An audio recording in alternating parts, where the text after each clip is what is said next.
अब हम लोग प्रिंसिपल ऑफ होमोजेनिटी का दूसरा पार्ट डिस्कस करेंगे, जहां पे हम वो सवाल डिस्कस करेंगे जो जेई मेंस और जेई एडवांस के पर्सपेक्टिव से मोस्ट इंपॉर्टेंट क्वेश्चंस हैं। यहाँ पे हम लॉग की बात करेंगे, ट्रिग्नोमेट्री वाले और एक्सपोनेंट्स वाले सवालों की बात करेंगे। क्यों करेंगे? क्योंकि ये जेई एडवांस और जेई मेंस के पर्सपेक्टिव से काफी इंपॉर्टेंट क्वेश्चंस हैं। और कन्वर्जन ऑफ यूनिट्स में मैं एक अलग वीडियो दे दूंगा, 10 से 15 मिनट की छोटी सी वीडियो, वो यहाँ पे इंक्लूड नहीं करेंगे। तो चलो शुरू करें। चलो भाई शुरू करते हैं। सीधा मैं बोर्ड पे क्वेश्चन लिखूंगा, क्वेश्चन से ही मैं चालू कराऊंगा इसको। चलो, इज इक्वल टू किसी को भी परेशान होने की कोई जरूरत नहीं है। चलो, क्योंकि इसमें कोई नियम अब बताने नहीं, सबसे पहले तो वो होमवर्क वाला क्वेश्चन डिस्कस कर लेते हैं। मुझे जान के बहुत ज्यादा दुख हुआ भाई, किसी ने उसका जवाब नहीं दिया। चलो मैं ही आपको समझा देता हूँ होमवर्क वाला वो क्वेश्चन। चलो भाई होमवर्क वाला क्वेश्चन डिस्कस करें। हाँ जी चलो। तो क्वेश्चन ये दिया था मैंने आपको कि एस ऑफ एन एथ क्या होता है, u plus half a two t minus one, जहां पे n क्या है, t के बराबर है। ठीक है, इसका क्या मतलब होता है कि वो डिस्प्लेसमेंट एक बॉडी का जो वो एक nth सेकंड में करती है। nth सेकंड का क्या मतलब है, मान लो डिस्प्लेसमेंट इन थर्ड सेकंड बोल दिया हमने, तो पता क्या होता है, s of 3 minus s of 2। इसका क्या मतलब होता है कि जैसे एक बॉडी है, वो 3 सेकंड में कुछ इतनी दूरी ट्रेवल करी, हाँ जी, और 2 सेकंड में वो कुछ इतना हिस्सा ट्रेवल करी। तो 2 से 3 तक जो ट्रांजिशन होने के मतलब 2 से तीसरे सेकंड के बीच में जब घड़ी की सुई यू गई, उसके बीच में उसने जितनी दूरी ट्रेवल करी, उसको हम क्या कह रहे हैं, थर्ड सेकंड की, तीसरे सेकंड में उसने कितनी करी, उसको हमने क्या नाम दिया, थर्ड सेकंड। जैसे पहला सेकंड 0 से 1 तक का, 1 से 2 तक का दूसरा सेकंड, और 2 से 3 तक का थर्ड सेकंड। तो इसका ये मतलब होता है, ऐसी nth सेकंड के लिए ये है। और ये सवाल आपको मिल जाएगा डीसी पांडे सर की बुक में, ये डीसी पांडे सर की बुक में मिल जाएगा। और ये इतना कॉमन क्वेश्चन है, ये इतना कॉमन क्वेश्चन है कि आपको ऑलमोस्ट हर फिजिक्स की अच्छी बुक जो एडवांस लेवल की होगी, उसमें ये क्वेश्चन थ्योरेटिकल लेवल पे मिल जाएगा। डीसी पांडे सर की बुक में मिलता है, कई और किताबों में मिल जाएगा। डीसी पांडे सर की बुक जो ऑब्जेक्टिव फिजिक्स आती है, उसकी वॉल्यूम 1 में मिल जाएगा। लेकिन ये कोई गारंटी नहीं कि ये सिर्फ इस एक ही बुक में मिलेगा, या आपको कहीं और बुक्स में भी मिल सकता है। ठीक है, अब देखो हमें इसमें क्या बताना था, क्या ये फॉर्मूला सिर्फ डायमेंशनली करेक्ट है, क्या ये सिर्फ न्यूमेरिकली करेक्ट है, क्या ये दोनों है, या ये क्या है ये फॉर्मूला। अब देखो nth सेकंड में निकालने के लिए हम क्या ये लिख सकते हैं कि एस ऑफ क्या है, फॉर्मूला डायमेंशनली करेक्ट है, हमें बताना है। ऑप्शन ए था क्या है फॉर्मूला सिर्फ डायमेंशनली करेक्ट है, ऑप्शन बी ये क्या है फॉर्मूला सिर्फ न्यूमेरिकल वैल्यू में करेक्ट है, ऑप्शन सी ये क्या है दोनों तरीके से करेक्ट है, डायमेंशनली और न्यूमेरिकली, और ऑप्शन डी ये था कि क्या ये ना ही न्यूमेरिकली करेक्ट है ना ही डायमेंशनली। क्या मैं इसको लिख सकता हूँ कि एस एन एन सेकेंड्स और S n n minus one seconds, कि वो बॉडी एन सेकेंड में मान लो यहाँ गई, तो इससे एक सेकंड पहले वो कुछ मान लो पीछे भी रही है, आगे रही, कुछ भी हो, वो तो डिपेंड करता है एक्सेलरेशन रिटार्डेशन पे। ठीक है, लेकिन ये देखो कि इधर की तरफ जा रही है बॉडी, इधर की तरफ, लेकिन हम लोग ये लेते हैं कि बॉडी ऐसे जा रही है, तो एन सेकंड में कुछ यहाँ थी और एन माइनस वन इससे पहले कुछ यहाँ पे थी। तो अब ये चीज देखो, रिटार्डेशन में भी हो सकता है बॉडी आगे मूव करे, क्यों, क्योंकि वेलोसिटी घटती भी तो सकती है, तो घटते में भी तो आगे जाएगी वो, जो आप ब्रेक लगाते हो। तो ये जो था, ये दूरी क्या है, S n n h second. हाँ, कि ये एन एच सेकेंड, इस एक सेकंड के इंटरवल में इसने कितनी दूरी ट्रेवल करी। अच्छा जी, अब इसको हम कैसे ड्राइव कर सकते हैं, एन सेकंड्स के, अब सबसे पहले निकाल लो। एच इज इक्वल टू क्या, एक इक्वेशन होती है second equation of motion UT plus half eighty square, ninth में पढ़ के उसी की वजह से यहाँ पे अभी डायरेक्ट करता है, कैलकुलस का मैं सहारा लूंगा अगले चैप्टर में। तो ठीक है, एन एच सेकंड का आप लिखो u n plus half a n square, कोई चिंता की बात नहीं। तो क्या ये डायमेंशनली करेक्ट है, देखो मीटर पर सेकंड इंटू में सेकंड, हाँ जी मीटर में, ये क्या होगा जी, मीटर पर सेकंड स्क्वायर इंटू में सेकंड स्क्वायर, हाँ जी ये मीटर में, और इधर की तरफ भी ये, कोई चिंता की बात नहीं, मैंने यूनिट वाइज लगाया, बाकी डायमेंशनल लिखो, ये एल टी की power minus one into T L, हाँ जी ये भी एल, इसको एल टी की power minus two into T square लिखो, काट दो एल, तो एल प्लस एल दोनों को जोड़ोगे तब भी लेंथ ही मिलेगी कोई, और ये भी। ठीक है, अब देखो तो ये हिस्सा क्या है, डायमेंशनली करेक्ट है, ये डायमेंशनली करेक्ट 110%। अब देखो इसको हम क्या लिखते हैं, अब u इंटू में n माइनस वन, क्योंकि इससे एक सेकंड पहले वाली चीज को हम ऐसे लिखेंगे, हाँ जी प्लस का हाफ ए n माइनस वन का होल स्क्वायर। अब क्या ये हिस्सा भी डायमेंशनली करेक्ट है? ये हिस्सा भी डायमेंशनली करेक्ट है, यस, ये डायमेंशनली करेक्ट। ठीक है, अब कॉन्सेप्ट को पकड़ो। अब यूएन को आप यूएन ही लिख दो, UN plus half a n square. अब इसको क्या लिखोगे? माइनस यूएन, और ये क्या हो जाएगा? माइनस यू पहले यहां पे था, ये हो जाएगा आपका प्लस यू। लेकिन ये क्या है? एक सेकंड के साथ भी तो इसकी मल्टीप्लाई, और ये चीज देखो क्या, इसकी एक सेकंड के साथ मल्टीप्लाई नहीं हो रही, ये क्या है? N minus one second. तो ये जब पूरा सेकंड में है तो ये भी सेकंड में होगा, एन सेकंड, तो एन माइनस वन एक भी सेकंड है, तो यू इंटू यहाँ पे 1 सेकंड। ये line H C Verma sir ने अपनी किताब कॉन्सेप्ट ऑफ फिजिक्स में काइनेमेटिक्स में लिखी है। जब उन्होंने एक सवाल सॉल्व करने को कहा ना, S n n h second find out करने का एक सवाल पूछा था, उसमें एच सी वर्मा सर ने ये बात लिखी है अपनी किताब Concept of physics part 1 kinematics examples में। ठीक है, तो वहां पे अच्छी वर्मा सर ने इसे इस तरीके से डिनोट करा है। अब देखो ये नहीं कि सिर्फ इसे एक ही किताब के लिए लिखा गया कि अच्छी वर्मा सर ने लिखा है, नहीं, ये आपको अलग अलग बुक्स में मिल जाएगा, लेकिन जो कॉमन रेफरेंस है वो मैं आपको बताता जाता हूँ, ताकि आप लोग कभी ढूंढना चाहते हो आपको मिल सकता है वो चीज। ये क्वेश्चन वहां नहीं है, क्वेश्चन आपको डीसी पांडे सर की किताब में मिलेगा, लेकिन इस टाइप का एक सवाल जिसका क्लैरिफिकेशन एच वर्मा सर ने दिया, कॉन्सेप्चुअली बहुत अच्छी तरीके से दिया है एच वर्मा सर ने वहां पे, तो आप लोग जाके देखिए उन बुक्स को भी। हाफ ए उसका n square minus two n, ठीक है, n square minus two n plus one. अब देखो जब ये आपका सेकंड स्क्वायर में, कोई प्रॉब्लम नहीं, तो ये क्या है? टू क्या है यहाँ पे? आप ये बताओ, यहाँ पे टू को हम क्या लिख सकते हैं? Two into one second into में एन सेकेंड, ऐसे नहीं लिख सकते। तो ये भी तो आपका सेकंड स्क्वायर में ही है, और एक भी क्या है आपका सेकंड स्क्वायर, ये एक सेकंड का स्क्वायर हुआ है। देखो ना, आप क्या लिखोगे? ए प्लस बी को कैसे लिखोगे? ए प्लस बी का होल स्क्वायर को a square, n square second का स्क्वायर, माइनस का two a b, a minus b के स्क्वायर को, सॉरी, तो माइनस का टू, टू तो होगा कांस्टेंट, ए बी, ए की कुछ डायमेंशन है, ए की डायमेंशन क्या है? वन यहाँ पे, तो सेकंड, और एन की क्या है? सेकंड, तो सेकंड स्क्वायर, और वन यहाँ पे क्या है? क्या लिखा है? बी का स्क्वायर, मतलब 1 सेकंड का स्क्वायर, तो 1 सेकंड स्क्वायर हो गया।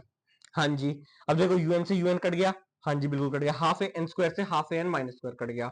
अब जो भी इक्वेशन बची, इसको यहाँ पे क्या मैं लिख सकता हूँ? हाँ जी बिल्कुल लिख सकता हूँ। अब देखिए इसको क्या हम यहाँ पे लिख सकते हैं? हाँ जी, हम इसको लिख सकते हैं एस एन एन। अब जो बचा यहाँ पे क्या बचा? यू इंटू में 1 सेकेंड, यू इंटू में 1 सेकेंड प्लस का हाफ ए इंटू में 2n,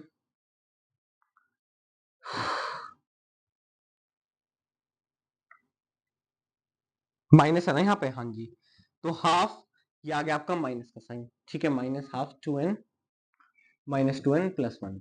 अब इसको हम ऐसे डिनोट कर सकते हैं, u इंटू में 1 सेकेंड, अब देखो माइनस के अंदर मल्टीप्लाई करी, प्लस का half a 2n minus of 1। अब क्या ये डायमेंशनली करेक्ट नहीं है? अरे भाई है, ये मीटर पर सेकेंड स्क्वायर, मतलब इसको कैसे लिखोगे? l बाय में टी स्क्वायर। अब ये मैंने क्या बताया था? 2 इंटू में n को आप क्या लिख सकते हो यहाँ पे? 1 सेकेंड, कि 1 सेकेंड इंटू में n सेकेंड, तो ये क्या है? और ये क्या है? 1 सेकेंड स्क्वायर है ये आपका। तो आप सबसे पहले इसमें मल्टीप्लाई करोगे तो भी ये वैल्यू एल आएगी, और इसमें भी मल्टीप्लाई करोगे ये भी टी स्क्वायर में, तो ये भी एल वैल्यू देगा आपको यहाँ पे, मतलब डायमेंशन इसकी क्या मिलेंगी? एल लेंथ में ही। और ये तो पहले आप देखो, यू एल टी की पावर माइनस वन, और 1 सेकेंड में भी तो टी की पावर 1 ही होगी। हाँ जी, एल टी की, सॉरी माइनस वन तो ऐसा आएगा ना, एल टी की पावर माइनस वन, तो टी की power minus one two T की पावर वन, तो ये भी एल आ गया, एल लेंथ वाली और लेंथ वाली को जोड़ोगे तो इधर भी लेंथ ही मिलेगी। तो ये फॉर्मूला क्या है? ये फॉर्मूला डायमेंशनली करेक्ट है, और ये फॉर्मूला न्यूमेरिकली भी करेक्ट है। तो ये फॉर्मूला डायमेंशनली भी करेक्ट है और न्यूमेरिकली भी। जबकि अब यहाँ पे देखो, तो यहाँ पे आपसे छिपाने के लिए 1 सेकंड को गायब कर देते हैं, यहाँ पे आपसे छुपाने के लिए इसको 2t इंटू 1 सेकंड नहीं लिखते, क्योंकि 1 सेकंड को हम लोग हटा देते हैं, इसको आप ऐसे हटा देते हैं, आपको नहीं दिखेगा। 1 सेकंड से मल्टीप्लाई करके क्या करोगे? 1 की तो वैल्यू मल्टीप्लाई करके वही वैल्यू आएगी ना, तो न्यूमेरिकल करेक्टनेस के लिए हम इसकी डायमेंशनल करेक्टनेस वाला 1 सेकंड नहीं लिखते, लेकिन ये फॉर्मूला डायमेंशनली भी सही है और न्यूमेरिकली भी। जबकि अगर आप ऐसे देखते तो आप सोचोगे गलत होता है फॉर्मूला, क्यों? कि एल टी की पावर माइनस वन और 2t क्या होगा जी? ये भी क्या होगा? ये भी 1 सेकंड, ये 2t, आप क्या बोलोगे? t1, ये t1 होगा, और ये एल टी की पावर, एल टी की पावर माइनस टू है, एल टी की पावर माइनस टू इंटू टी1। तो आप बोलोगे इधर की तरफ पूरी वेलोसिटी की बन रही है डायमेंशन, लेकिन इधर की तरफ तो डिस्प्लेसमेंट सिर्फ लेंथ बन रही है, टी कहां गया? अरे भाई ये 1 को गायब कर देते हैं, ये चीज है इस सवाल में ट्विस्ट। तो फॉर्मूला डायमेंशनली भी 100% करेक्ट है और न्यूमेरिकली, मैंने आपको यहाँ पे समझा दी, बाकी कैलकुलस बेस्ड डेरिवेशन इसका अलग है। बड़े आगे अब हम, चलो भाई अब हम लोग आज के मेन मुद्दे पे आएंगे।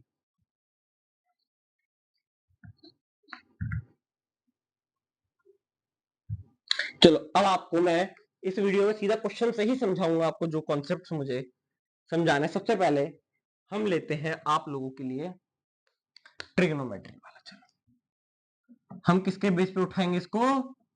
ट्रिग्नोमेट्री। ट्रिग्नोमेट्री आपको काफी सारी चीजें मैं बता चुका हूं इसके मामले में पहले ही। चलो एक बार उसको रिकैप कर लेते हैं। मुझे एक बात बताओ, जो आपका साइन थीटा होता है आप उसे क्या लिखते हो? Perpendicular by hypotenuse. तो इसकी डायमेंशन हुई एल और इसकी डायमेंशन हुई एल, तो ये तो एल की पावर 0 मतलब m0 l0 t0। Sine theta क्या है आपका? डायमेंशनलेस। ठीक है, तो मतलब अगर आप इसे किसी भी चीज से इक्वेट करोगे तो वो भी डायमेंशनलेस। ठीक है, अब थीटा क्या है? थीटा की तो आप बोलोगे यूनिट होती है रेडियंस। अरे भाई मैंने आपको क्या बताया था, रेडियंस क्या होती है? लेंथ ऑफ आर्क का रेशियो सर्कल के रेडियस के साथ। तो theta is equal to l by r. Ratio को जो नाम दिया गया, रेशियो की ऐसा यूनिट को रेडियंस कहा गया, तो ये भी तो L0 होगा। हाँ जी, ये भी L0 होगा। तो मतलब थीटा को भी हम डायमेंशनलेस की तरफ से इक्वेट करेंगे, यूनिटलेस नहीं डायमेंशनलेस की तरफ से इक्वेट करेंगे। बिल्कुल कर सकते हैं। तो इसमें क्या अब हम एक सवाल लें? ऐसी साइन थीटा लो, कॉस थीटा पकड़ो बेस बाय हाइपोटेन्यूज, या टेन थीटा पकड़ो, कोई भी इनका इनवर्स पकड़ो परपेंडिकुलर बाय बेस, कि कॉट थीटा लो, कुछ भी लो। अब ये टेन की पावर माइनस वन, इनवर्स भी अलग चीज होती है। ठीक है, तो ये सबसे पहले हम सवाल लेते हैं। आपको दी गई है क्वेश्चन नंबर 2 ले या 1 ले? चलो इसे 1 मानते हैं कि हमारे पास एक इक्वेशन है एक वेव की, इक्वेशन ऑफ अ वेव। और ये कैसी वेव है? Stationary wave. अभी आपको ज्यादा समझने की इसको जरूरत नहीं है।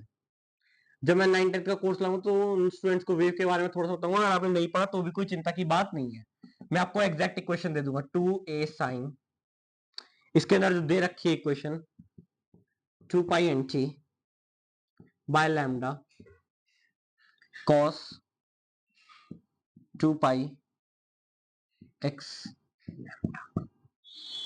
ठीक है, अब आपसे पूछा गया और ये सवाल है JEE mains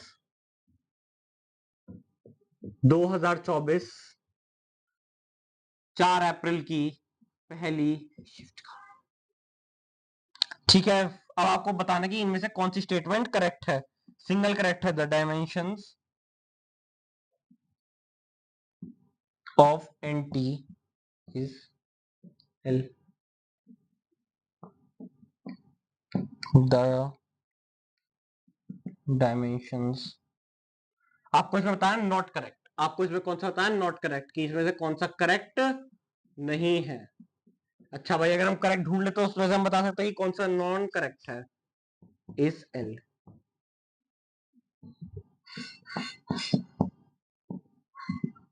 the dimensions of, अभी रुक जाओ, अभी मुझे क्वेश्चन लिखने दो, फिर मैं आपको इसका वो भी फॉर्मूला भी दूंगा, उसके बिना नहीं होगा ये अभी। ठीक है, the dimensions of n is l t की पावर -1। चलो भाई, अब मैं टैब को साइड में रख के आपको ये सवाल समझाता हूँ। जेई मेंस 2024 की 4 अप्रैल की पहली शिफ्ट का सवाल, अप्रैल वाले एग्जाम का, अप्रैल जेई मेंस।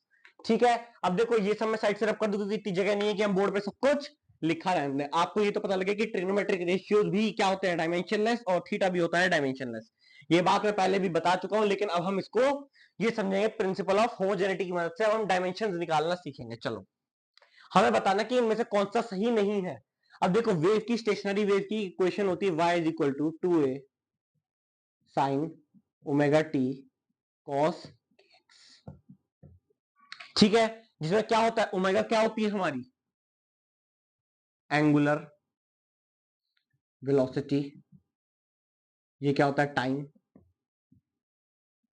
के कांस्टेंट होता है हमारा, और x क्या होता है हमारा?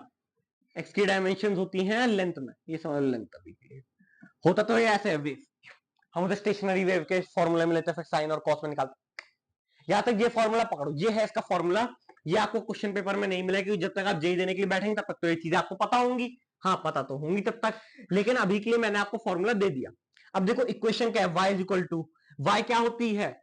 ये आपकी डिस्प्लेसमेंट टाइप समझ, 2a sine omega n t by lambda cos 2 pi x by lambda. अब लैम्डा, चलो भाई अब आप एक चीज देखो, आपको कुछ नहीं पकड़ना, आपको सिर्फ ये पकड़ना है कि इसमें से क्या गलत है, कि डायमेंशन एन टी की ये है, एक्स की ये है, एन बाय लैम्डा की टी। अब देखो सबसे पहले the dimension of x is L, क्या ये स्टेटमेंट सही है? हाँ जी, ये स्टेटमेंट बिल्कुल सही है। क्या ये हमारा आंसर हो सकता है? नहीं, हमें ये बताना है इसमें से कौन सी स्टेटमेंट गलत है। अच्छा, अब हम ये देखें, एंगुलर वेलोसिटी की डायमेंशन आपको पता है क्या होती है? एंगुलर वेलोसिटी की जो डायमेंशन होती हैं वो m0 l0 t की पावर -1 होती है, क्योंकि एंगुलर डिस्प्लेसमेंट पे बात करती हैं। अब एंगुलर डिस्प्लेसमेंट मैं आपको थोड़ा समझा भी देता हूँ कैसे होता है। एंगुलर डिस्प्लेसमेंट किसमें लिखोगे? थीटा। आपकी एंगुलर डिस्प्लेसमेंट, एंगल कितना डिस्प्लेस हो, रेडियंस में। रेडियंस की यूनिट क्या, डायमेंशन क्या होती है? m0 l0 t0। अब देखो एंगुलर वेलोसिटी क्या होगी, अभी ऊपर ऊपर से ऑन सरफेस चीज समझो, एंगुलर वेलोसिटी क्या होगी? थीटा बाय टाइम, तो m0 l0 t0, और नीचे क्या बचेगा? t की पावर 1। तो क्या आ जाएगी angular velocity? m0 l0 t की पावर -1, तो ओमेगा की डायमेंशन आ गई ये m0 l0 t की पावर -1। जी बिल्कुल, m0 l0 t की पावर -1। और नहीं भी पता तो आप इस इक्वेशन से निकाल सकते हो, बताओ कैसे? अगर आपको ये चीज नहीं भी समझ में आ रही है अभी, तो अभी देखो, अब हम सिर्फ उतने नॉलेज से ऑपरेट करेंगे जो हमें पता है। ये इक्वेशन मैंने आपको दे दी, साइन ओमेगा टी को। अब देखो, अब देखो थीटा क्या है? डायमेंशनलेस, m0 l0 t की पावर 0। अब यहाँ पे साइन की वजह क्या आएगा? थीटा ही आता, थीटा डायमेंशनलेस है, तो आप इसको m0 l0 t0 के डायमेंशन के बराबर रखो। ओमेगा की डायमेंशन आपको अभी नहीं पता, मान लो, अब हम निकालेंगे। और टाइम की डायमेंशन t1। अब आप इसको इधर ले आओगे तो क्या होगा? m0 l0 t की पावर -1 तो होगी dimension of omega, sorry omega क्या, ठीक है, डायमेंशन ऑफ ओमेगा मिल गई। हाँ जी मिल गई बिल्कुल, m0 l0 t की power -1।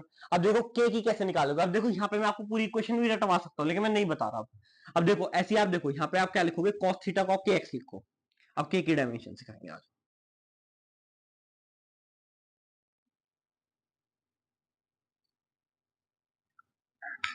Let's get started with the journey.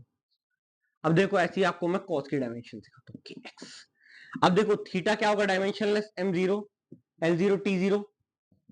हाँ जी, थीटा की डायमेंशंस तो यही होंगी। अब m0 l0 t0 को बराबर रखना जरा इसके, डायमेंशंस ऑफ के जो भी है, इनटू में dimensions of x। Dimension of x तो l हो गई। हाँ जी l हो गई। अब l इधर आएगी तो l की पावर -1 क्योंकि बेस में चलेगी, तो ये हो गया। अच्छा जी, तो k की डायमेंशंस क्या आई? k की डायमेंशंस क्या आई? m0 l की पावर -1 t0। बिल्कुल यही डायमेंशंस मिली हमें, k से हमें ऐसी ही उम्मीदें थी। ठीक है, अब देखो, अब मेरी आप बात समझो, क्या अब हम इस इक्वेशन को इससे कंपेयर कर सकते हैं? हाँ। सबसे पहले आप देखो क्या लिख लेंगे हम, 2 पाई एक्स बाय लैम्डा से लैम्डा की डायमेंशन निकाल ले। अगर आपको नहीं पता, जिसको पता है वो तो क्वेश्चन बहुत जल्दी करेगा, लेकिन अगर अभी आपको नहीं पता तो पहले लैम्डा की निकालो। आ जाओ, dimension of 2 pi x by lambda. अब देखो x को तो हटा दो, x तो ये कॉमन हो गया। हाँ जी, तो 2 पाई एक्स की लैम्डा की डायमेंशन किसके? Dimension of. अब देखो 2 पाई की भी कोई डायमेंशन होती ही नहीं है, कि पाई एक कांस्टेंट है हमारा। पाई क्या होता है? रेशियो तो होता है सरकमफेरेंस अपॉन में डायमीटर। सरकमफेरेंस अपॉन में डायमीटर को तो हम कहते हैं डायमीटर 2r होगा तो 2 पाई r सरकमफेरेंस हो गया। सरकमफेरेंस क्या होगा? l। डायमीटर क्या होगा? l। तो l0 l1 bye l1, l0 आ गए डायमेंशन, पाई की भी कोई डायमेंशन नहीं है, तो 1 बाय लैम्डा की जो भी डायमेंशन है वो किसके बराबर है? k के। और k की डायमेंशन है m0 l की पावर -1 t0। अब देखो, अब हम लैम्डा की डायमेंशन के लिए इसको उल्टा कर देंगे। हाँ जी, अब जीरो वाले को तो क्या ही उल्टा करोगे तो आंसर आएगा m0 l1। तो लैम्डा की डायमेंशन क्या है? m0 l1 t0। अच्छा ये क्यों है? क्योंकि डायमेंशन लैम्डा भाई समझो। अब मैं चाहता तो यहाँ पर फॉर्मूला लिखता, energy is equal to h c by lambda, ये सब करता, या फ्रीक्वेंसी को सी बाय लैम्डा के बराबर लिख देता। ये क्या होगा? लैम्डा आपका एक हिसाब से क्या है? डिस्प्लेसमेंट समझो, ये displacement of the wave time होता है। तो ठीक है, m0 l1 t0। अब दूसरी चीज पकड़ो यहां से। अब देखो, आपको अगर ये फॉर्मूला पता तो बहुत जल्दी सॉल्व करोगे। टाइम को यहां से हटा दो, अब बचा n बाय लैम्डा। ठीक है, dimension of n t is l। क्या कहोगे इस बारे में कि एन टी की डायमेंशन l होनी चाहिए? अच्छा भाई, n बाय लैम्डा t के बराबर है, या dimension of n is l t की पावर -1। अच्छा भाई चलो, सबसे पहले अब हम इसी पे काम करते हैं। अब देखो t से t हटा दो यहाँ पे, तो हमें सिर्फ डायमेंशन ऑफ ओमेगा रखना है, और 2 पाई भी हटा दो, तो क्योंकि 2 पाई भी कांस्टेंट है, dimension of n by lambda is equal to dimension of. अब n बाय लैम्डा की डायमेंशन क्या है? ओमेगा की डायमेंशन के बराबर। ओमेगा की डायमेंशन में क्या है? t की पावर -1 है ओमेगा की। तो अब देखो यहाँ पे हमें एक चीज मिली कि dimension of n by lambda is t। n by lambda की डायमेंशन t की पावर -1 है, t नहीं है। तो ये इसका आंसर, क्योंकि स्टेटमेंट गलत है। अच्छा, अब बाकी बच्चों को भी चेक कर लो nt। अब देखो n और t, ठीक है। अब मैं आपको nt की डायमेंशन सिखाऊंगा। अब देखो n बाय लैम्डा जो है, इसकी आपने उधर कर दी मल्टीप्लाई, तो डायमेंशन ऑफ n इंटू में dimension of 1 by lambda. 1 bye lambda की डायमेंशन हमने किसके बराबर निकाली थी? k के बराबर। तो वैल्यू क्या आएगी? l की पावर -1 और t की पावर -1। इसको इधर भेज दिया जाए तो क्या हो जाएंगी dimension of n? Dimension of n क्या हो जाएगी? t की पावर -1 और l1, ठीक है। अब देखो l की पावर 1 और t की पावर -1, तो हम इसे l बाय t लिख सकते हैं, हाँ जी। और t की डायमेंशन क्या होंगी? टाइम की t, टाइम है ये, जैसे तो कट गया तो एल आएगा। बिल्कुल सही स्टेटमेंट है, मतलब ये आंसर नहीं, क्योंकि हमें नॉट करेक्ट बतानी है। अच्छा, और डायमेंशन ऑफ एन, एन की डायमेंशन भी निकल गई, एल वन टी की power -1, m zero l one t की पावर -1। तो ये स्टेटमेंट भी करेक्ट है, तो ये आंसर नहीं सकती, हमें गलत बताई थी। Which of the following is. तो अगर आपको ये फॉर्मूला पता हो तो आप सीधे किस कंक्लूजन पे जंप करोगे? अच्छा, अगर आपको ओमेगा पता है, m0 l0 t की पावर -1, हमें तो यहाँ पे डायरेक्ट करिए एक चीज थीटा के एग्जांपल से, लेकिन हमें सीधा अगर पता हो ओमेगा की, जो आपको पता लग जाएगी साल के एंड तक आते थे, m0 l0 t की पावर -1। आप बोलोगे अच्छा, और ये क्या है? 2 पाई x बाय लैम्डा। आपको ये पता होगा जो लैम्डा है आपका, वो क्या है? काइंड ऑफ डिस्प्लेसमेंट है, तो डिस्प्लेसमेंट की L1 ही होगी। तो आप बोलोगे इधर, अच्छा आप बोलोगे इधर t की पावर -1, तो सामने इधर मल्टीप्लाई करेंगे तो lt की पावर -1 क्या आ गई? n की डायमेंशन। अच्छा जी, nt की वैल्यू क्या आ गई? lt की पावर -1 इंटू t की पावर 1, तो l आ गई इसकी डायमेंशन। n बाय लैम्डा की डायमेंशन क्या आई? n बाय लैम्डा की आप बोलोगे सीधा यहाँ से ओमेगा की डायमेंशन क्या रहा है? ओमेगा की डायमेंशन t की पावर -1, लेकिन यहाँ t लिखा, तो मतलब यही स्टेटमेंट गलत है और यही हमारा जवाब है। और x की डायमेंशन हमेशा l के बराबर ही होगी, लेंथ के बराबर ही, क्योंकि डिस्प्लेसमेंट है हमारी यहाँ पे वेव की। इस तरीके से अगर हम समझे तो ये तो 10 सेकंड का भी क्वेश्चन नहीं है। हमें सारे इसके ऑप्शन फॉर्मूलाज पता हो तो 10 सेकंड का भी क्वेश्चन, लेकिन यहाँ पे फील दिलाने के लिए कि आप साइन से कैसे, अगर मान लो मैं यहाँ पे ये ना देके कोई और क्वांटिटी भर देता, m भर देता, और कहता है m कोई रैंडम क्वांटिटी है, तो आप m की डायमेंशन कैसे निकाल पाते हो? ओमेगा तो मैंने आपको बता दिया एंगुलर वेलोसिटी है, m को कैसे निकाल पाते हैं? आप बोलते थीटा, थीटा की डायमेंशन mt की डायमेंशन की बराबर होगी। थीटा डायमेंशन ऐसा m0 l0 t0, और जैसे t की पावर 1 आ गया, यहाँ पे मैं यहाँ पे टी स्क्वायर रख देता। अब बताना जरा कैसे करता है? अगर मैं आपको ये क्वेश्चन देता तो आप कहते अच्छा, जैसे टी स्क्वायर तो m की डायमेंशन है m0 l0 t की पावर -2। तो इसलिए मैंने आपको बताया कि साइन थीटा कॉस थीटा से डायमेंशन कैसे निकालती है। अच्छा, अब जरा एक ही बताना, जब ये पूरा डायमेंशनलेस, ये पूरा डायमेंशनलेस, y डिस्प्लेसमेंट, तो a भी डिस्प्लेसमेंट की डायमेंशन रखेगा, अच्छा। तो ये मैंने इसलिए बताया कि अगर mt की स्क्वायर होता तो आप कैसे निकालते हैं m की डायमेंशन? इस तरीके से, जैसे मैंने बताया कि थीटा को डायमेंशनलेस है थीटा, उसके बराबर में इक्वेट करते हैं ना इसकी डायमेंशन साइन के साथ, थीटा ही आता है। समझ में आई मेरी चीज बताई हुई? हाँ जी बिल्कुल।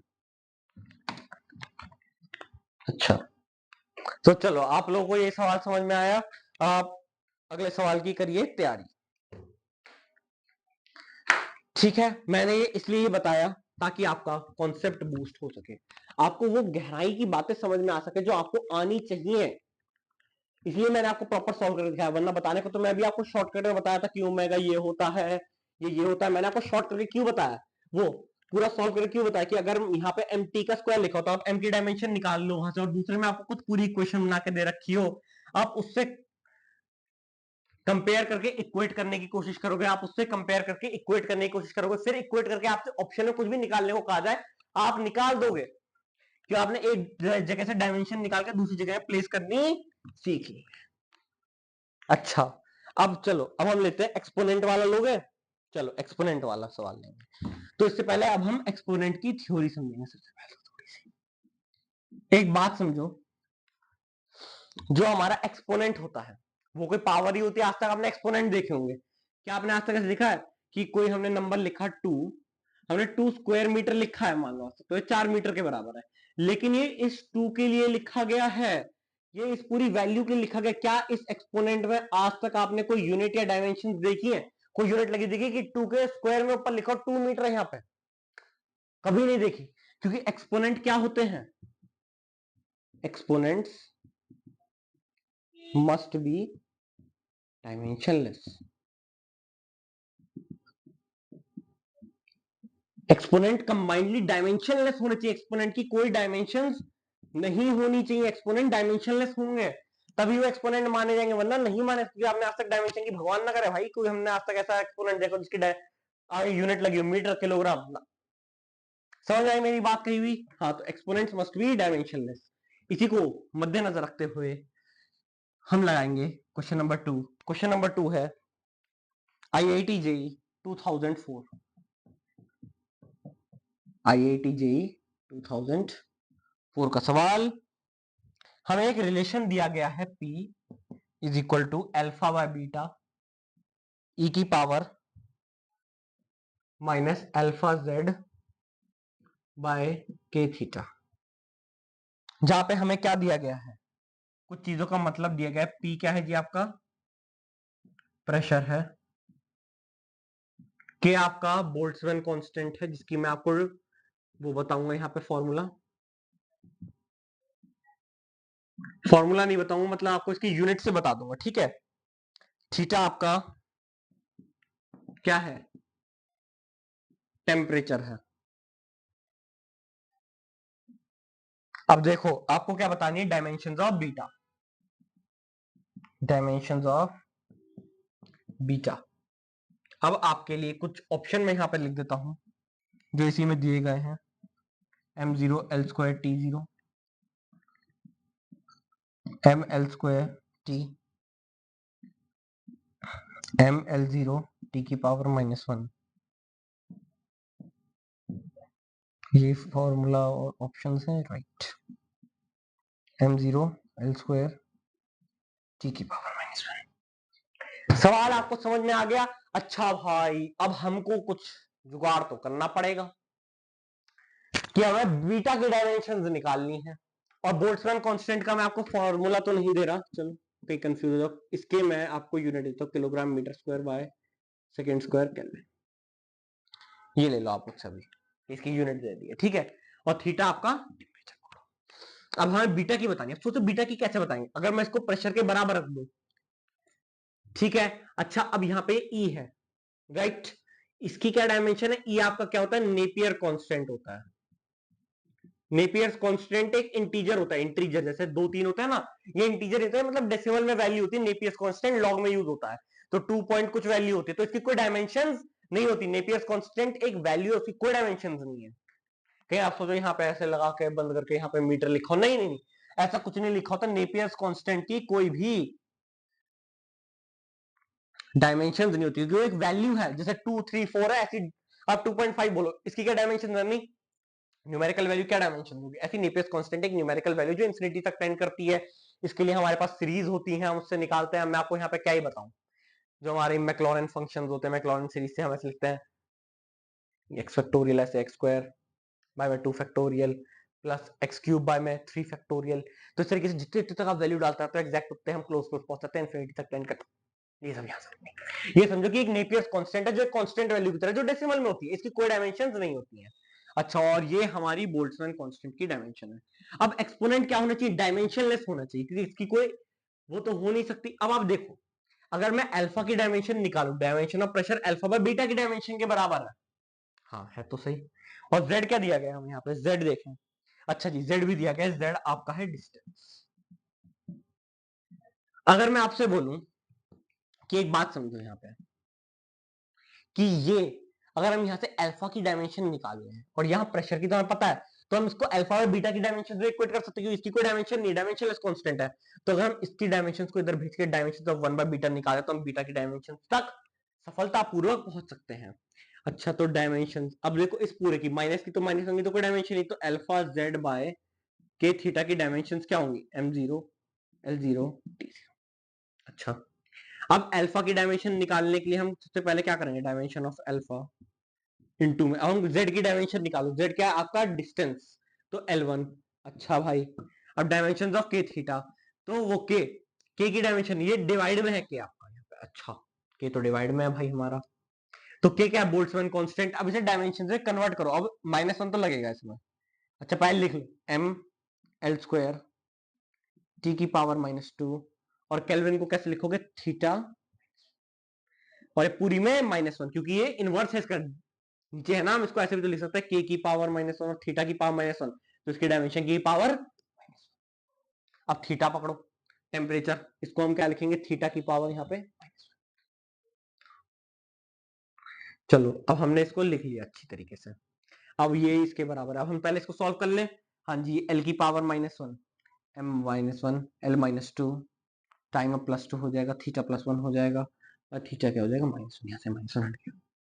इसको कैंसिल आउट करो सबसे पहले तो। अब m की पावर -1 आई, बहुत बढ़िया।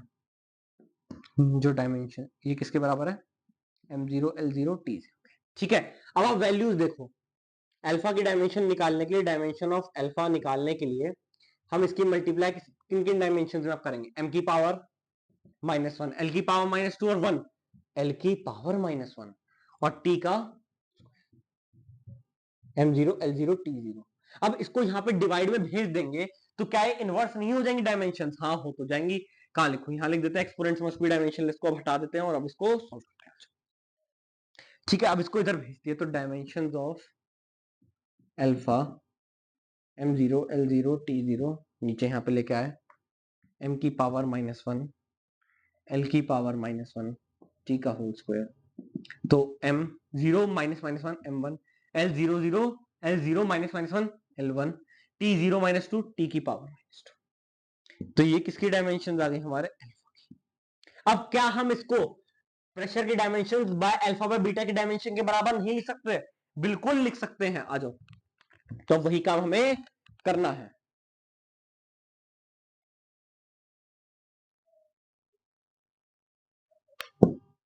m1, रुक जाओ मेरे को देखने दो, l1 मैंने जोश जोश में मिटा तो दिया भाई, अब देखो भाई क्या पता सही लग जाए हमारा। ठीक है, यही था, मेरे को याद आ गया।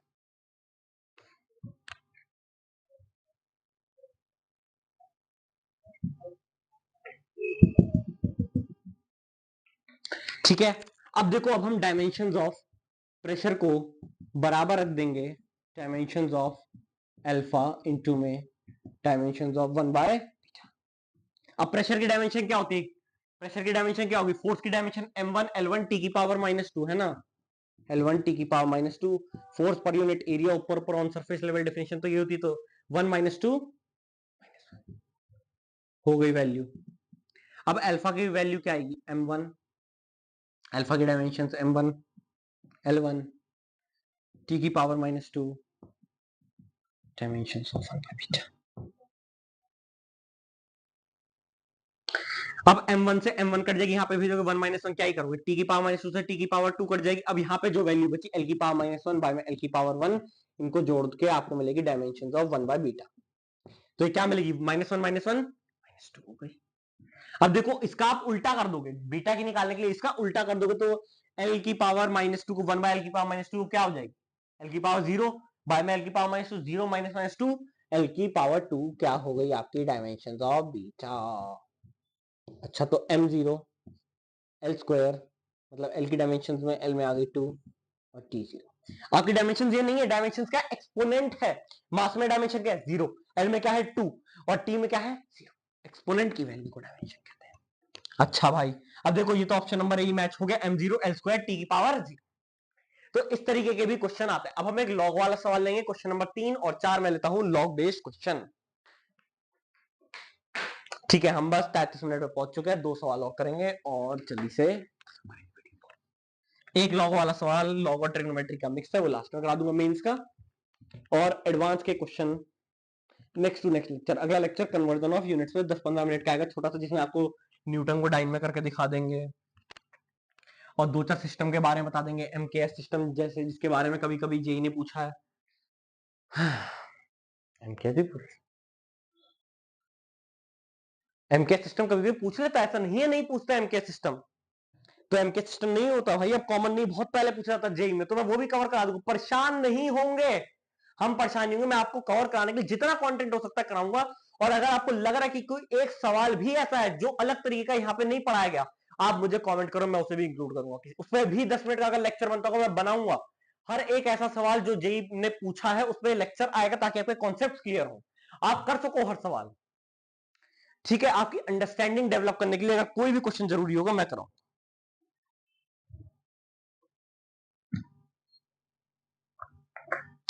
ठीक है, अब एक ही सवाल बचा है हमारे पास, ओके, एक ही है भाई। चलो क्वेश्चन नंबर 3 लॉग्स। अच्छा अब लॉग वाली में एक चीज समझो कि लॉग होते क्या है। आप देखो e की पावर x, मतलब e को चलो आप e मतलब आप m ले लो, आप n ऐसे लिख सकते हो। इसका क्या मतलब होता है, जैसे आप 2 के स्क्वायर को क्या लिख सकते हो, 4 नहीं लिख सकते। कोई प्रॉब्लम है 2 के स्क्वायर को 4 लिखने में? नहीं।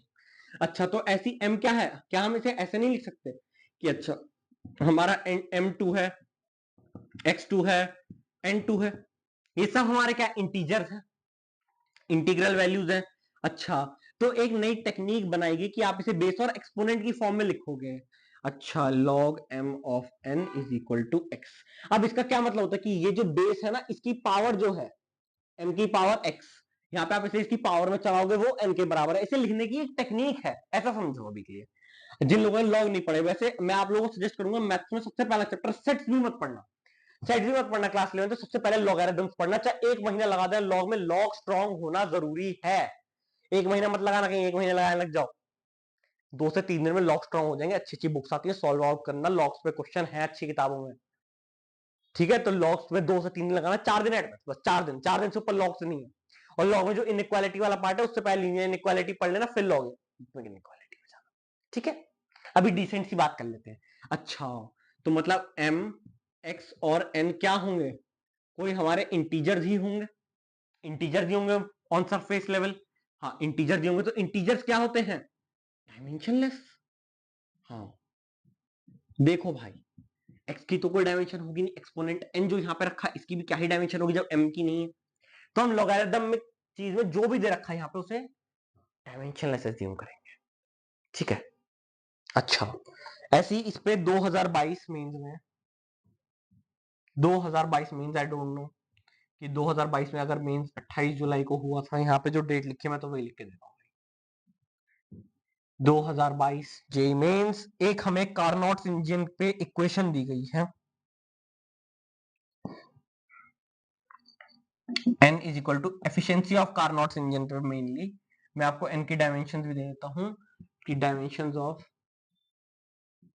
n is equal to m0 l0 t0।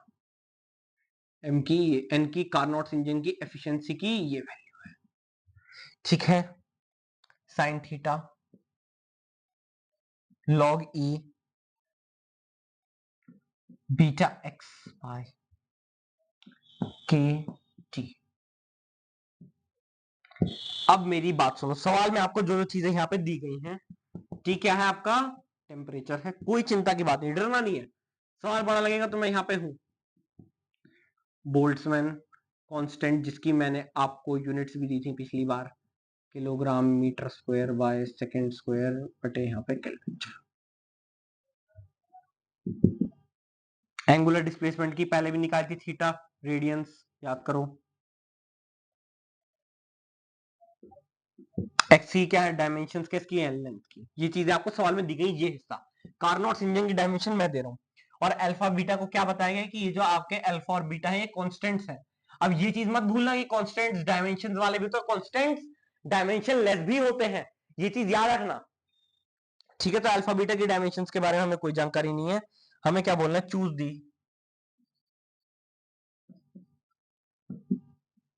Incorrect option. चलो भाई, dimensions of beta is same as that of force, dimensions of alpha inverse is same as energy, dimensions of an inverse sin theta is same as that of alpha beta. वैसे आपको पता है log में यहाँ पे dimension क्यों नहीं होगी, क्योंकि आप देखो इसकी इंडिविजुअल डायमेंशन यहाँ पे कुछ भी ई आ गया, नहीं प्लेस कांस्टेंट डायमेंशनलेस। अब ई के यहाँ पे मान लो किसी वैल्यू 2 के बराबर है, 3 के बराबर है, तो ई स्क्वायर, अब ये किसी एक्सपोनेंट के बराबर है, एक न्यूमेरिकल वैल्यू की तो बराबर है एक एक्सपोनेंट की वैल्यू के। जो एक्सपोनेंट में आने वाली एक्सपोनेंट वाली वैल्यू की क्या ही डायमेंशन होनी है, कुछ भी नहीं है। एक्सपोनेंट में आने वाली वैल्यू तो वैसे डायमेंशनलेस होती है। जब एक्सपोनेंट में आने वाली वैल्यू डायमेंशनलेस है तो भाई यहाँ पे देखो, और ये भी कब होगा, जब m, x और n तीनों इंटीजर्स को बिलोंग करते हैं। तो e क्या है, नेपियर्स कांस्टेंट, ये क्या है, एक रियल वैल्यू डेसिमल वाली भी हो तो भी चलेगी। और ये क्या है, पूरा हिस्सा। फिर जब ये e की पावर स्क्वायर की कोई डायमेंशन नहीं, तो इसकी कोई नेट डायमेंशन दोगी नहीं, इंडिविजुअल डायमेंशन अलग अलग चीजों की हो सकती है। चलो, और चौथा ऑप्शन क्या है, चौथा option dimensions of alpha, dimensions of alpha is same as beta.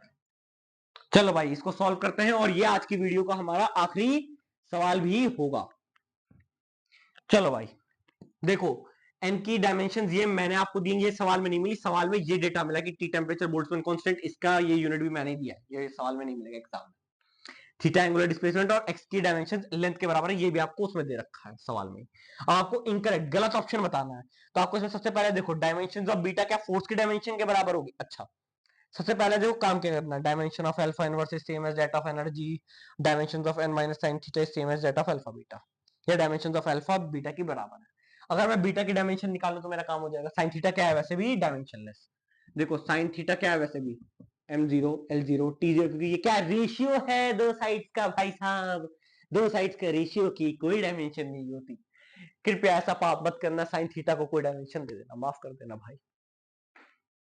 ठीक है। और थीटा की भी कोई डायमेंशन नहीं होती, थीटा की यूनिट होती है रेडियन, डायमेंशन नहीं होती है, कि वो भी क्या, लेंथ ऑफ आर्क से रेडियस का रेशियो।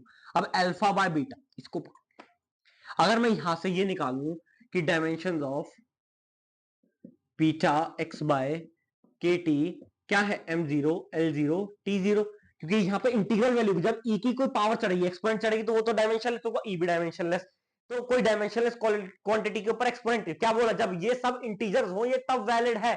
यहाँ पे क्या है, इंटीजर नहीं है, e के डेसिमल में नहीं है, हाँ 2.5 का स्क्वायर रख दो 6.25, इसकी भी कोई डायमेंशन नहीं होगी, तो ऐसे इस पूरे अंदर की भी नेट डायमेंशन 0 ही होगी। अब dimension of beta, dimension of x by dimension of k t. अच्छा, तो अगर हम बीटा की डायमेंशन निकालें, dimension of beta dimensions of x by m0 l0 t0। अब देखो बीटा की जो डायमेंशंस हैं, एक्स की डायमेंशन पकड़ो, अब एक्स की लेंथ के बराबर है डायमेंशंस, हाँ जी यही बताया गया है आपको। इसकी मैंने बता दी बोल्ट्जमैन कांस्टेंट की किलोग्राम, किलोग्राम को m1 metre square l square by में सेकंड स्क्वायर,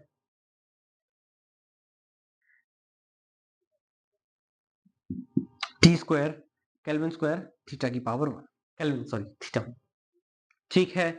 टेम्परेचर की वैल्यू क्या है, टेम्परेचर की सॉरी डायमेंशन थीटा होंगी, और किसके बराबर है, ये देखो।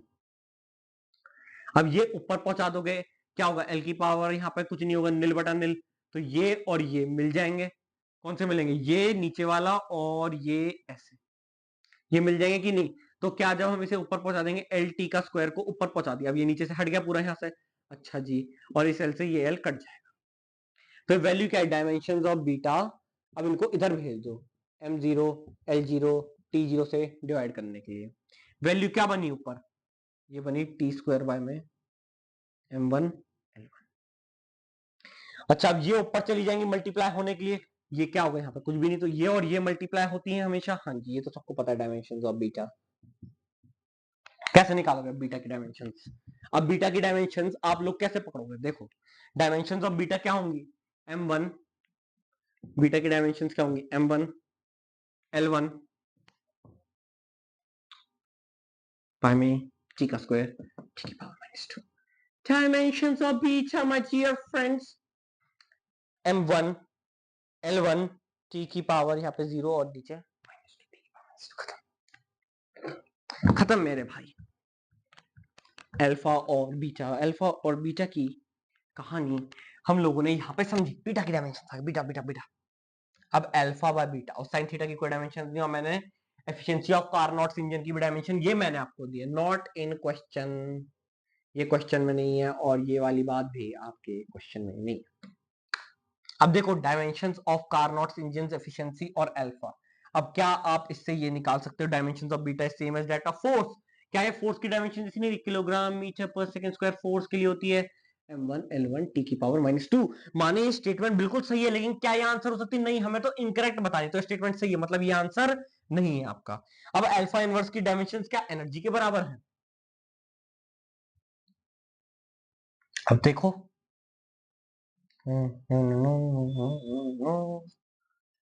1 by alpha, dimensions of alpha inverse is same as energy, work power energy। Alpha inverse की डायमेंशन अल्फा इधर हमने बीटा। देखो अब हम यहाँ पे क्या दे रखा है, हमें एक चीज दे रखी है, dimension of N inverse sine theta. अब हम इसको इधर की तरफ ले भी आएंगे तो ये तो डायमेंशन लेस ही रहेगा।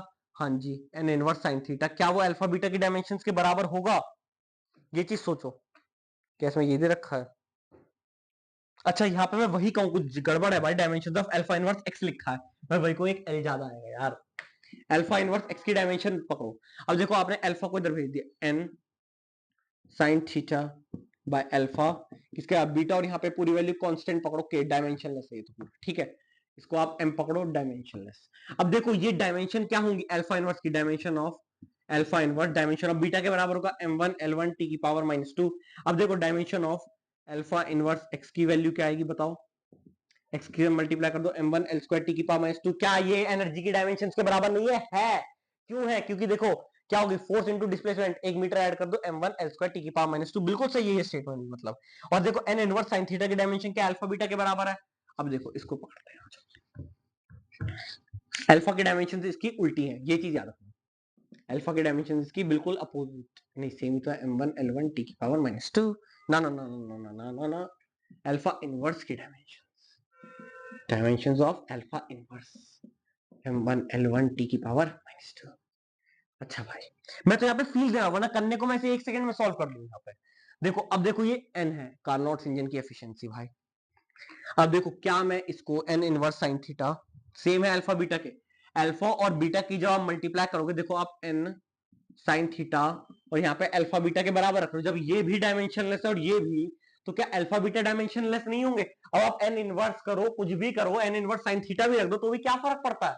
How does it even matter to the fact, जब ये भी डायमेंशनलेस ये भी डायमेंशनलेस, तो दोनों मल्टीप्लाई का डायमेंशनलेस है, जबकि इनकी खुद की इंडिविजुअल डायमेंशंस होंगी। अल्फा की डायमेंशन क्या होगी, इसकी बिल्कुल अपोजिट होगी, m-1 l-1 t का स्क्वायर। तो आप n इनवर्स साइन थीटा लिखो या n साइन थीटा लिखो, कुछ भी लिखो, डायमेंशनलेस ही होगा इन दोनों का प्रोडक्ट। अच्छा, तो अल्फा बीटा का भी प्रोडक्ट है, लेकिन अल्फा बीटा खुद डायमेंशनलेस नहीं होंगे। तो मतलब ये स्टेटमेंट भी बिल्कुल सही है, सेम एज अल्फा बीटा, जी बिल्कुल सही है। जब अल्फा बीटा का प्रोडक्ट डायमेंशनलेस है, एन डायमेंशनलेस और साइन थीटा डायमेंशनलेस, तो साइन थीटा बाय एन भी लिख दो तो वो भी तो डायमेंशनलेस ही आएगा। तो हाँ जी, ये स्टेटमेंट बिल्कुल सही है, मतलब ये आंसर नहीं, आंसर हमें गलत बताना है, कौन सा इनमें से गलत है। क्या अल्फा और बीटा की डायमेंशन बराबर है? नहीं, 1 बाय अल्फा की बराबर है बीटा के, लेकिन अल्फा में तो पूरा इन्वर्ट हो जाएगा, m-1 l-1 t की पावर 2, और बीटा की तो ये रही। तो यही हमारा ऑप्शन है, option number 4 is the answer. अब देखो उसको पहले नजर में कैसे निकालें, देखो सबसे पहले तो आपने बीटा की डायमेंशन निकालेनी है, बिल्कुल। अब आपने देखा, अच्छा क्या बीटा की डायमेंशन फोर्स के बराबर है? जी बिल्कुल सही बात है, अल्फा इनवर्स एक्स। अब आपने सोचा कि जब ये डायमेंशनलेस और ये डायमेंशनलेस, तो 1 बाय अल्फा की जो डायमेंशन होगी बीटा के बराबर होगी, हाँ जी। अब जब मैं बीटा मतलब फोर्स की डायमेंशन में लेंथ को मल्टीप्लाई करूंगा, मतलब डिस्प्लेसमेंट, तो एनर्जी की डायमेंशन बनेंगी, हाँ जी। तो अल्फा इनवर्स एक्स की डायमेंशन एनर्जी के बराबर होगी। बस आपको बीटा की डायमेंशन निकालने में मेहनत करना है, बाकी वर्बली सॉल्व हो जाएगा। अब एन इनवर्स साइन थीटा क्या अल्फा बीटा की डायमेंशन के बराबर है? जब अल्फा इनवर्स की डायमेंशन आप लिख दोगे कि इसकी, जब आप इतना लिख दोगे कि अल्फा इनवर्स की डायमेंशन इसकी सेम है अल्फा इनवर्स और बीटा की, ठीक है, अल्फा इनवर्स और बीटा की डायमेंशन सेम है, तो आप इससे अल्फा की डायमेंशन 1 मिनट में निकाल दोगे, हाँ जी। तो आप बोलोगे जब अल्फा और बीटा, और यहाँ पे देखो एन साइन थीटा, जब हम इन दोनों की मल्टीप्लाई करेंगे तो ये भी डायमेंशनलेस ये भी डायमेंशनलेस, तो अल्फा बीटा का प्रोडक्ट भी तो डायमेंशनलेस हो गया। अल्फा बीटा का प्रोडक्ट डायमेंशनलेस हुआ कि नहीं हुआ? हाँ जी, अल्फा बीटा का प्रोडक्ट डायमेंशनलेस हो गया। तो जब ये डायमेंशनलेस होगा, एन तो ऑब्वियसली बात है डायमेंशनलेस है, तो अगर आप इनको उल्टा करो, इनका स्क्वायर लिखो, कुछ भी लिखो, तो डायमेंशनलेस ही रहेगा। तो एन साइन थीटा डायमेंशन जब दो डायमेंशनलेस को मल्टीप्लाई ही करोगे तो डायमेंशन वाली वैल्यू मिलेगी, अल्फा बीटा भी डायमेंशनलेस है। तो भाई ये बिल्कुल सही। अब ये बची गलत, अब ये गलत क्यों? क्योंकि बीटा की डायमेंशन आपने निकाली और बीटा की डायमेंशन अल्फा इनवर्स के बराबर है, अल्फा के बराबर तो कभी भी नहीं हो सकती, तो जीरो नहीं है, जीरो का अल्फा इनवर्स के बराबर होती, तो अल्फा की वैल्यू डायमेंशन वाइज भी बीटा के बराबर नहीं है, 1 बाय अल्फा डायमेंशनलेस नहीं है, 1 बाय अल्फा की अपने इसके डायमेंशन जो बीटा के बराबर है। तो भाई बीटा और अल्फा इनवर्स के डायमेंशंस जो बराबर है, तो how can it be equal to alpha? तो ये इसको फॉर्मली बीटा निकाल लेंगे। ठीक है, समझ में आया? जेई में 2022 28 जुलाई की सेकंड शिफ्ट का सवाल है, don't look you solve JEE में, लेट क्यों हुआ था।